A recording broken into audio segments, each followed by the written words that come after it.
Hello students, class 11 accountancy में हम लोगों ने स्टार्ट किया था चैप्टर 14 बैंक रिकन्सिलिएशन स्टेटमेंट, जिसका question number objective question number 10 तक हम लोगों ने सॉल्व कर लिया है।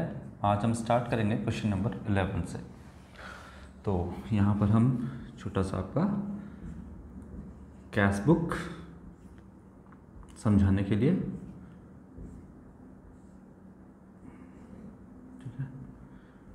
एक कैश बुक बना लेते हैं, इसको खुला ही रहने देते हैं। ये डेबिट यानी फेवरेबल बैलेंस, ये क्रेडिट यानी अनफेवरेबल बैलेंस, और यहाँ एक बना लेते हैं हम पासबुक।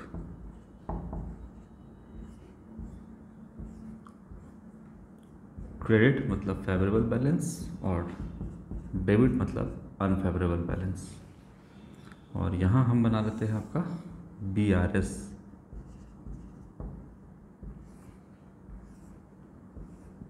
ये प्लस और ये minus.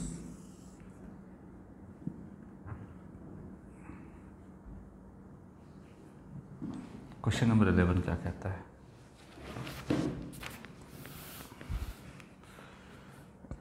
As per if balance as per passbook is the starting point, है ना? क्या कहता है? Balance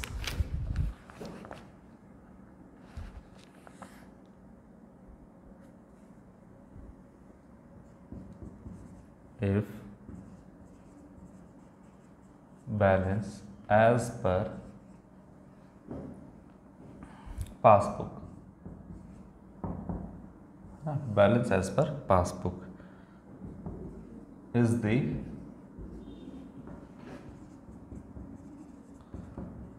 starting point,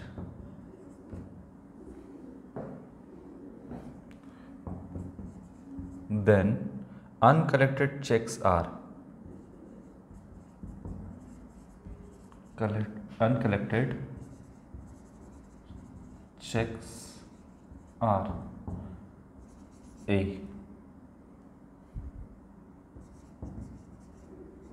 added in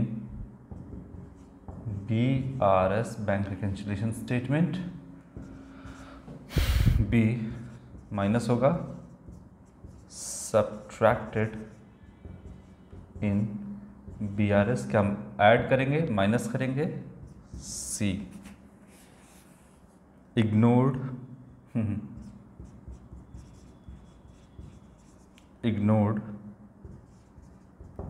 while preparing BRS,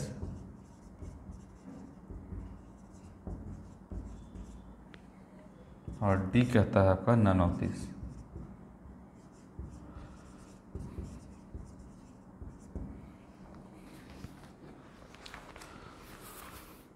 starting point आपको क्या दिया है?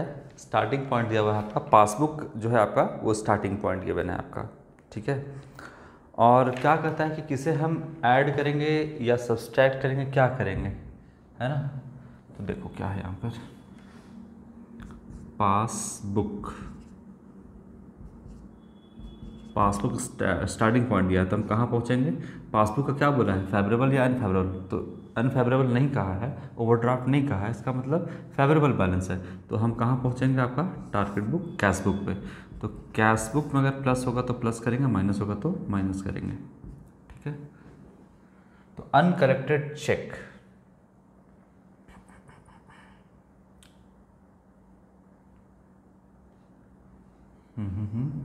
अनकरेक्टेड चेक, बोलिए। चेक का कलेक्शन नहीं हुआ है ना? बस इतना ही कहा है ना। स्टार्टिंग पॉइंट है पासबुक, ठीक है।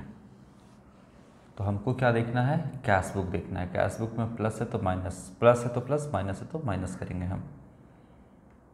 अनकलेक्टेड चेक क्या होगा, बोलिए।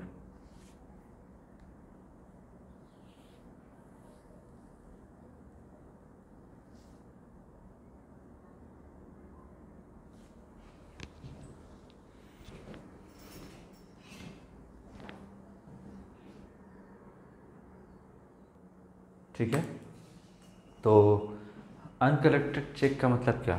चेक डिपॉजिट करने के लिए आपने भेजा होगा बैंक में, बैंक में क्या किया होगा, चेक डिपॉजिट करने के लिए भेजा होगा। जब डिपॉजिट करेंगे तो आपके अकाउंट में पैसा आएगा, मतलब प्लस करेंगे। मान लो कि 4,000 रुपये का चेक डिपॉजिट करने के लिए भेजा गया, तो आप क्या करोगे, कैश बुक में 4,000 प्लस कर दोगे, मतलब डेबिट कर दोगे, मतलब यहाँ पे प्लस करोगे। ठीक है, प्लस करोगे। और बैंक वाले ने इसको क्या किया, अनकलेक्टेड चेक्स, मतलब उसको चेक को कलेक्ट नहीं किया, तो यहाँ तो आपने प्लस कर दिया, यहाँ क्या होगा, यहाँ से बैलेंस बढ़ा क्या, अगर वो अनकलेक्टेड रह गया मतलब बैंक वाले ने अगर उसको कलेक्ट नहीं किया, आपने चेक सेंड फॉर कलेक्शन, मतलब आपने कलेक्शन के लिए भेजा, तो यहाँ तो प्लस होगा। लेकिन वो अनकलेक्टेड, बैंक वाले उसको कलेक्ट नहीं किया तो अकाउंट में पैसा भी नहीं आएगा, तो मतलब यहाँ पे क्या होगा, माइनस। माइनस का मतलब मैंने पहले ही बताया था, माइनस करना नहीं है। 4,000 से यहाँ पे बैलेंस बढ़ना था लेकिन बढ़ा नहीं, तो मतलब कम हो गया, इसलिए हम यहाँ पे माइनस लिख रहे हैं। ठीक, तो अनकलेक्टेड चेक्स आर क्या करेंगे, प्लस करेंगे यहाँ पर। तो ऑप्शन ए, यहाँ पर क्या करेंगे हम, प्लस करेंगे अनकलेक्टेड, यानी 4,000 रुपये की अगर हम बात करें तो इस 4,000 को क्या करेंगे, प्लस में डालेंगे, प्लस साइड में लिखेंगे 4,000 रुपीज़। ठीक, सब्ट्रैक्ट करेंगे, माइनस करेंगे नहीं, यहाँ प्लस है तो प्लस ही करेंगे, माइनस नहीं करेंगे। इग्नोर कर देंगे, नहीं, इग्नोर कैसे करेंगे, इग्नोर तो करना ही नहीं है इसको, है ना। यहाँ पर हम क्या डिपॉजिट किए बट यहाँ पे कलेक्शन नहीं हुआ, तो इग्नोर कैसे कर देंगे, डिफरेंस क्रिएट हो गया ना। जब डिफरेंस क्रिएट हो गया दोनों के बीच में, पासबुक और कैश बुक के बीच में, तो इग्नोर नहीं करेंगे। इग्नोर कब करते, जब कलेक्शन के लिए चेक को भेजा गया और फिर वो कलेक्शन बैंक वाले ने कर लिया, तब इसको क्या करते हम, इग्नोर कर देते हैं, क्योंकि यहाँ भी प्लस और यहाँ पर भी क्रेडिट कर दिया, प्लस कर दिया गया। तब फिर हम क्या करते हैं कि इसका अनकलेक्टेड चेक को हम यहाँ पे इग्नोर करते, क्योंकि कलेक्शन इसका अगर हो जाता तो, लेकिन यहाँ पर तो ये हुआ नहीं, यहाँ पे प्लस हुआ, तो यहाँ क्या हुआ, माइनस, यानी कम रह गया बैलेंस। तो इग्नोर भी नहीं करेंगे। इग्नोर क्यों नहीं करेंगे, क्योंकि दोनों के बीच में डिफरेंस क्रिएट हो चुका है, तो रिकनसाइल करने के लिए BRS में, बैंक रिकन्सिलिएशन स्टेटमेंट में इसको लेकर के जाएंगे। ठीक, तो ये तो आपका नहीं होगा, ये भी नहीं होगा और ये भी नहीं, ऑप्शन ए करेक्ट होगा। ठीक हो, चलो ये तो हो गया, आपको समझ में आया बात, इसको हटा देते हैं। नेक्स्ट क्वेश्चन, क्वेश्चन नंबर 12, देखते हैं क्या कहता है। Balance as per passbook is 20,000। Balance as per passbook is ₹20,000। ठीक है, आगे क्या कह रहा है,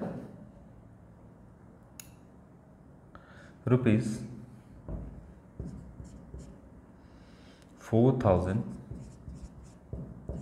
were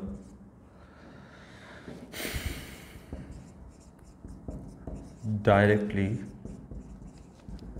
deposited by a customer into the bank, then the balance as per cash book is, then the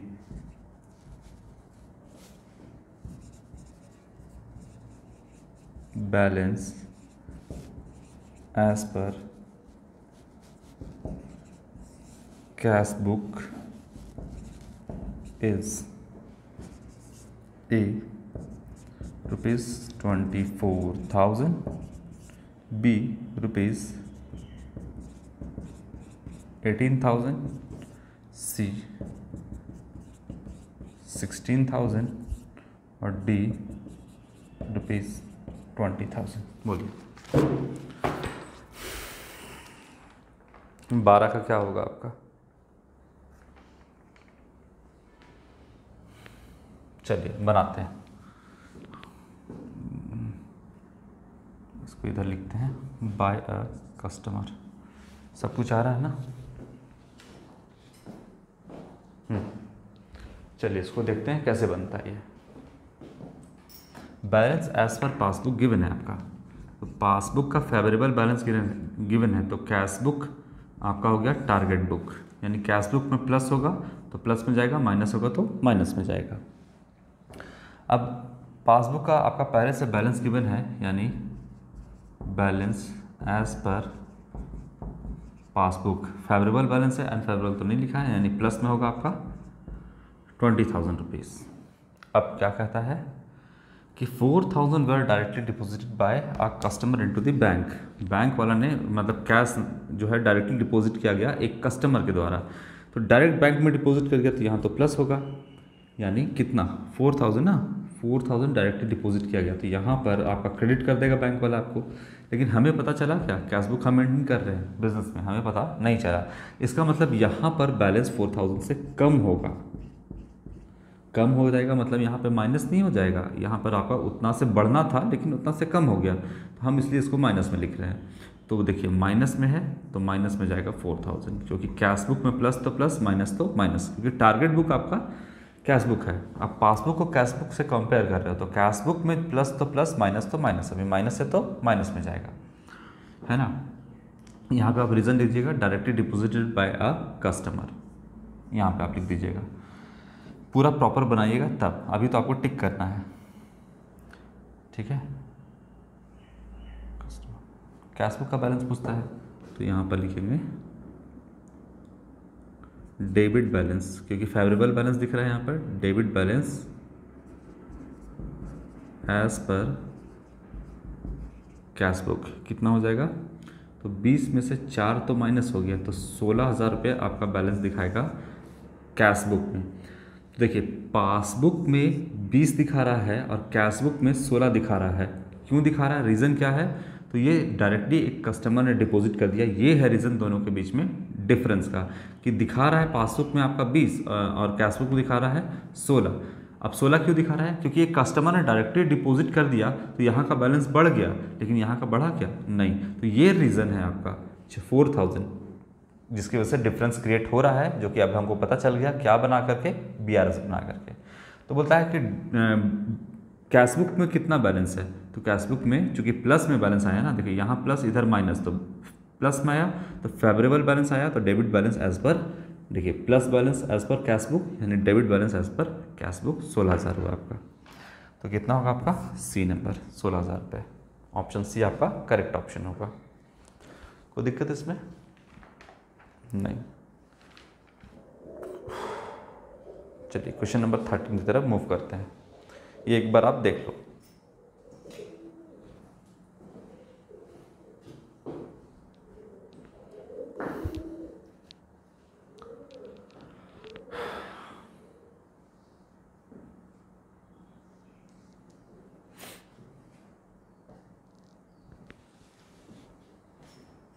चलिए इसको हटाते हैं।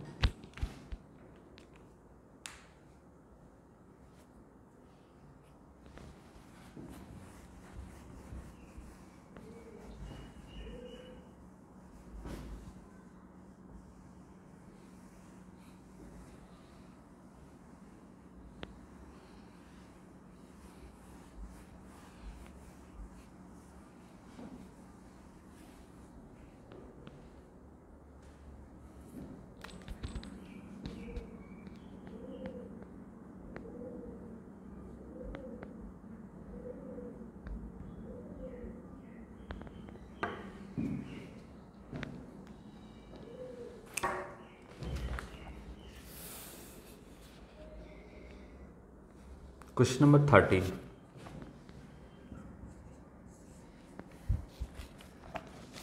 The balance as per cash book is 10,000।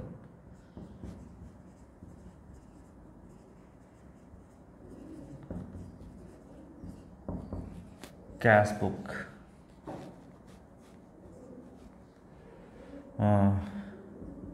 Is rupees 10,000, 10,000 given है। अब क्या कहता है, cheques for rupees 2,000 were issued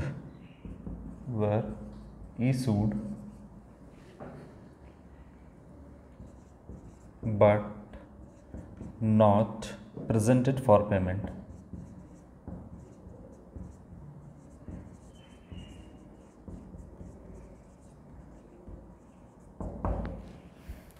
what would be the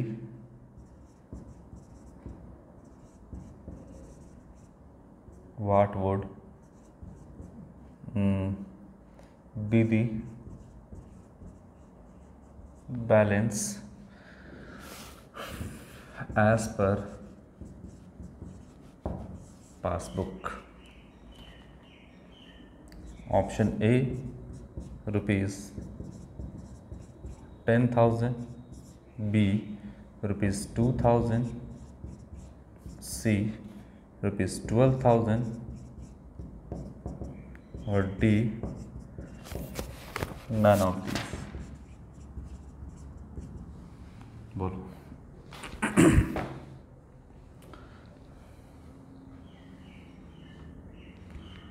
क्या दिया हुआ है? Balance as per cash book दिया हुआ है।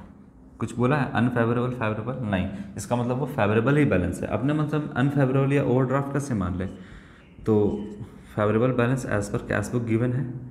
और तो मेरा टारगेट बुक कौन हो गया? पासबुक। पासबुक में प्लस तो प्लस, माइनस तो minus. Cheque for ₹2,000 were issued. Cheque issue किया गया है कितने का? 2,000 का। तो यहाँ क्या होगा? हाँ, इशू किया गया है किसी को, क्रेडिट, अपने क्रेडिटर को इशू किया गया होगा। तो 2,000 आपका यहाँ पर जो है वो क्रेडिट किया जाएगा। अकाउंटेंट क्या करेगा? 2,000 को वहाँ क्रेडिट कर देगा। तो यहाँ पर क्या होना चाहिए? डेबिट होना चाहिए 2,000। बट क्या हुआ? इशू चेक है ना, for ₹2,000 were issued but not presented for payment. अरे यहाँ से तो बैलेंस आपने माइनस कर दिया, काट दिया। कहाँ से? कैश बुक से तो माइनस कर दिया। तो यहाँ भी माइनस होता, यहाँ भी माइनस होता तो बिल्कुल सही था। लेकिन कब? जब प्रेजेंट करोगे तभी ना यहाँ पर माइनस होगा पासबुक में। तो यहाँ तो नहीं हुआ माइनस, यानी यहाँ बैलेंस बढ़ गया। कितने से? 2,000 रुपये से। तो 2,000 से बढ़ गया तो कहाँ डालेंगे? प्लस में करेंगे, इसको लिखेंगे। पहले हम लिख देते हैं यहाँ पे कुछ नहीं हुआ है ना। बैलेंस, या लिखिएगा आप, किसका दिया है शुरुआत में? पासबुक का दिया हुआ है ना। तो यहाँ लिख सकते हैं आप क्रेडिट बैलेंस या favourable balance as per passbook. कितना दिया हुआ है शुरू में? अच्छा, कैश बुक दिया हुआ है, ठीक है। तो कैश बुक दिया हुआ था, debit balance as per cash book, ये हो जाएगा आपका 10,000। तो डेबिट बैलेंस होगा। फेवरेबल बैलेंस क्या होता है? Debit balance. तो यहाँ लिख दिया debit balance as per cash book 10,000। Cheque issued but 2,000 were issued but not presented for payment. तो इशू तो किया गया, माइनस किया गया, लेकिन प्रेजेंट नहीं किया गया। तो यहाँ पे बैलेंस प्लस में हो जाएगा। तो प्लस करेंगे हम, क्या आपका 2,000 रुपीज़ प्लस में जाएगा। यहाँ जो होगा वही यहाँ लिखेंगे। तो यहाँ लिख दिएगा cheque issued but not presented for payment, ये रीज़न हो जाएगा आपका। ऐसे वैसे हम 2,000 रुपये प्लस किए। चलो, तो अब क्या कहता है कि बैलेंस एज पर पासबुक क्या होगा? तो पासबुक का बैलेंस क्या है? तो यहाँ लिखेंगे क्रेडिट बैलेंस, क्योंकि प्लस में है तो फेवरेबल होगा। तो credit balance as per passbook कितना हो जाएगा? बैलेंस 12,000 रुपीज़, यही होगा। कैश बुक में कितना दिखा रहा है बैलेंस? 10,000, और पासबुक दिखा रहा है 12,000। क्यों 2,000 रुपया है? क्योंकि भाई आपका पासबुक में देखिए यहाँ पर क्या हुआ कि चेक जो है वो इशू किया गया तो वहाँ से माइनस किया गया। तो यहाँ पे तो 10,000 दिखा रहा है, लेकिन यह चूँकि प्रेजेंट ही नहीं किया गया तो यहाँ 12,000 दिखा रहा है पासबुक में। इसका मतलब है कि इन दोनों के बीच में डिफरेंस क्या है? ये check issued but not presented, ये रीज़न है जो कि हमको BRS बनाने से पता चल गया कि डिफरेंस क्यों आया। यहाँ 10 यहाँ 12 क्यों है? Check issued but not presented for payment, ये आपका है, ठीक है ना। तो ये हमको रीज़न पता चल गया, इसलिए हम BRS बनाते हैं। तो बैलेंस एज पर पासबुक कितना है आपका? C नंबर 12,000, ये दिख रहा है ना। बैलेंस एज पर पासबुक यही पूछ रहा है आपका, तो ये आपका 12,000 होगा। Question number 13।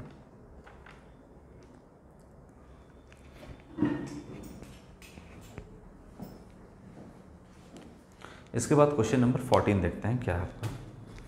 बोलिए, ये समझ में आया आपको?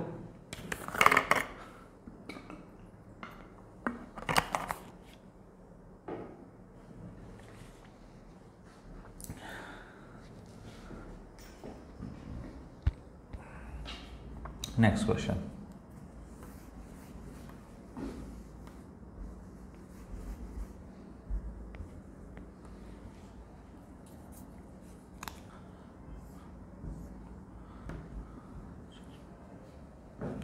Question number 40।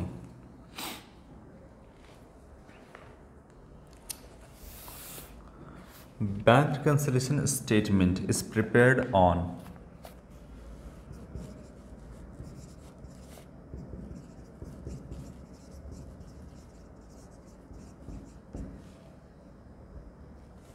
कब प्रिपेयर करते हैं इसको? 1 जनवरी या फिर कहता है 31 December, C closing date of account, और डी कहता है अ पर्टिकुलर डेट। ये हो जाएगा आपका option D, a particular date. Closing पे 31 दिसंबर 1 जनवरी ऐसा कुछ नहीं है। जब हमको ऐसा लगे कि भाई मेरा जो बैंक बैलेंस है और मेरा पासबुक का जो बैलेंस है और कैशबुक बैलेंस है वो दोनों मैच नहीं कर रहा है, तो हम कभी भी बना सकते हैं। ऐसा कोई रिस्ट्रिक्शन नहीं है कि आपको 31 दिसंबर को ही बनाना है, 31 मार्च को ही बनाना है, 1 जनवरी को ही बनाना है। कब बना सकते हैं? आप पर्टिकुलर डेट, किसी भी डेट को आप बना सकते हैं, है ना। वो फर्म की अपनी मर्जी कब बनाएं, क्योंकि वो ऐसे भी आपका अकाउंटिंग प्रोसेस या फाइनेंशियल स्टेटमेंट, फाइनल अकाउंट का बीआरएस हिस्सा नहीं है। तो कभी बना सकते हैं ऑन अ पर्टिकुलर डेट, एक पर्टिकुलर डेट को कभी भी आप इसको प्रिपेयर कर सकते हैं। तो ऑप्शन डी जो है आपका वो करेक्ट होगा। चलो, इसके बाद क्वेश्चन नंबर 15, इसको हटाते हैं।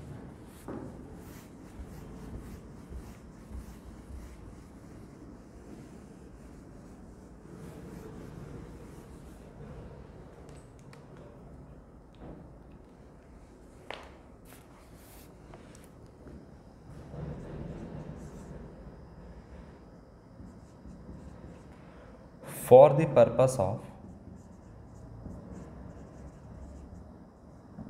the purpose of BRS, for the purpose of bank reconciliation statement, अच्छा ठीक है, कैश बुक मीन्स, देखते हैं ऑप्शन क्या दिया है उसके हिसाब से। A cash account, B petty cash book, C cash book with bank column, और डी कहता है बैंक अकाउंट। अच्छा, तो कहने का इसका मतलब है कि for the purpose of BRS cash book means, cash book का कौन से कॉलम से मतलब है हमको? देखिए, हमको कैश बुक में 2 कॉलम होता है, एक होता है कैश कॉलम, एक होता है bank column. Double column cash book पढ़े हम लोग, कैश और बैंक कॉलम। हमको कैश कॉलम यानी कैश बिजनेस में कितना पैसा आ रहा है और बिजनेस से कितना पैसा जा रहा है, यहाँ पर हम इससे मतलब नहीं है। मेरा बैंक अकाउंट में बैंक वाला जो आपका कॉलम है इससे मतलब है, क्योंकि पासबुक में भी आपका ये क्या है, बैंक जो आपका है। अब यहाँ पे हम बैंक लिखेंगे नहीं, क्योंकि पासबुक तो आपका बैंक का ही कॉलम रहेगा, उसमें कैश कॉलम तो पासबुक में हो ही नहीं सकता है। यहाँ पर आप 2 चीज़ मेंटेन कर रहे हैं बिजनेस में, कैश बुक में आप 2 चीज़ मेंटेन कर रहे हैं। एक आपका हो गया कैश का कॉलम, यानी कैश कितना बिजनेस में आ रहा है, कितना बिजनेस में जा रहा है। एक बैंक का कॉलम हो गया कि जो बिजनेस में पैसा आ रहा है वो बैंक के थ्रू कितना आ रहा है और बैंक के थ्रू कितना जा रहा है, इससे मतलब है हमको। तभी तो हम आपका ये बैंक कॉलम को पासबुक से मैच करेंगे ना, कैश कॉलम को पासबुक से कैसे मैच करेंगे? तो कोई लॉजिक ही नहीं है आपका, क्योंकि आप अपना बिजनेस के अंदर का ट्रांजेक्शन कर रहे हो, वो पासबुक में आपका थोड़ी मिलेगा, है ना। मान लो कि हम आपको मतलब हमारे आपके बीच में जो भी बात होता है वो, और हमारे बीच में ऑनलाइन वीडियो कुछ का अगर बातचीत है, यानी ये जो पढ़ाई है, तो अगर हम ऑफलाइन कुछ पढ़ा रहे हैं, ऑनलाइन कुछ पढ़ा रहे हैं, तो ऑनलाइन का अपना अलग मतलब है ये सब कुछ देख पा रहे हैं, यानी आप और हम दोनों मैच करवा सकते हैं। ऑफलाइन में मेरा कोई रिकॉर्ड नहीं है, यानी यहाँ पर देखिए तो अगर कैश बुक की बात करें तो बिजनेस के अंदर का ट्रांजेक्शन चल रहा है, लेकिन अगर हम बात करें बैंक कॉलम की तो इसका तो रिकॉर्ड पासबुक में मेंटेन होता है सारा कुछ, यानी आप भी मेंटेन कर रहे हो, बैंक वाला भी मेंटेन कर रहा है। लेकिन कैश कॉलम वाला क्या आप मेंटेन कर रहे हो, लेकिन बैंक वाला कर रहा है क्या? बैंक वाला क्या मतलब है आपको व्यापार से, तो हमको बैंक कॉलम से यहाँ पे मतलब है, ठीक। यानी कैश बुक के बैंक कॉलम से हमको सिर्फ लेना देना है, कैश कॉलम से व्यापार के अंदर चल रहा है उससे हमको क्या मतलब है, उसका BRS से कोई लेना देना नहीं है। तो बोलता है कि for the purpose of BRS cash book means, cash book का मतलब क्या होता है, कैश अकाउंट नहीं, पेटी कैश बुक जो आप इम्प्रेसेट सिस्टम से चलता है आपका पेटी कैश बुक। पेटी कैश बुक कब बनाते हैं, जैसे छोटा मोटा का जो खर्चा होता है बिजनेस में, जैसे चाय पानी नाश्ता का खर्चा, कोई चंदा वगैरह, कोई छोटा मोटा 10 20 50 रुपये का खर्चा, तो वो आपका चलते रहता है। तो जो आपका कैशियर होता है वो प्रिपेयर करता है आपका पेटी कैश बुक, 10,000 रुपये दे दिया महीना का शुरुआत में, उसी को इम्प्रेसेड सिस्टम बोलते हैं, एडवांस में दे दिया पैसा, धीरे धीरे वो खर्च करेगा। मान लो कि 10 में से 5 खर्चा कर दिया या 10 में से 6 खर्चा कर दिया, तो फिर क्या करेगा, जो सीनियर आपका कैशियर है वो 6 खर्चा कर दिया तो 6,000 रुपये फिर से आपको दे देगा, ठीक है। वो हम आपको बता चुके हैं, तो इससे भी हमको मतलब नहीं है। आपको क्या मतलब है, कैश बुक के cash book with bank column, cash book का आपको बैंक कॉलम से लेना देना यहाँ पर है। बैंक अकाउंट से भी नहीं, आपका सीधा यहाँ पे जो ऑप्शन सही क्या लिखा हुआ है, cash book with bank column, ये आपका सही ऑप्शन है, ठीक है।